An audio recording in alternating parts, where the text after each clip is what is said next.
राज्यातील गुन्हेगारीचं प्रमाण हे दिवसेंदिवस वाढत आहे। आता चक्क एका कॅबिनेट मंत्र्याच्या ओएसडीने स्वतःच्या पत्नीला जीवे मारण्याचा आणि मुलाला सुद्धा बॅटने मारहाण करण्याचा धक्कादायक प्रकार जो आहे तो उघडीस आलेला आहे।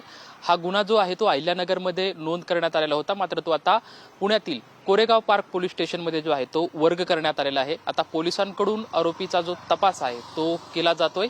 आरोपीला ताब्यात घेतल्याच्या नंतर सर्व जी काही चौकशी आहे ती पोलिसांच्या चौकशीच्या माध्यमातून समोर येईल। मात्र पत्नीने मोबाईलवरती चॅटिंग करत असताना किंवा मोबाईलवरती बोलत असताना ही विचारणा केली आणि या रागातून या ओएसडीने पतीला गळा दाबून जीवे मारण्याचा प्रयत्न केला। मध्ये आलेल्या मुलाला सुद्धा बॅटने मारहाण जी आहे ती करण्यात आली। सध्या आता खासगी रुग्णालयामध्ये या पती आणि त्याचा जो मुलगा आहे याच्यावरती उपचार जे आहेत ते सुरू आहेत। मात्र जो काही घरातील अंतर्गत कलह आहे या कलहातून ओएसडी करूनच असा जो प्रकार आहे तो सध्या उघडीस समोर आलेला आहे। तर पोलिसांकडून या आरोपीचा तपास घेण्यासाठी काही पथके सुद्धा रवानगी करण्यात आलेली आहेत आणि त्याला ताब्यात घेतल्यानंतर अधिकची माहिती जी आहे ती आधी समोर येणार आहे। मात्र आता पोलिसांकडून हा जो सर्व तपास आहे तो तपासाची जी माहिती आहे ती घेतली जाते आहे आणि यानंतर आरोपीला ताब्यात घेतल्यानंतर अनेक काही खुलासे जे आहेत ते समोर येण्याची शक्यता आहे। मात्र सध्या ओएसडी करूनच पत्नीला मारहाण करण्याचा जो प्रकार जो आहे तो समोर आलेला आहे। हा धक्कादायक प्रकार पुण्यातल्या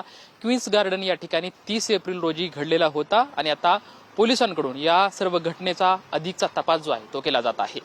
कॅमेरामॅन विकी चव्हाण सोबत लक्ष्मण जाधव, ट्यून मराठी, पुणे।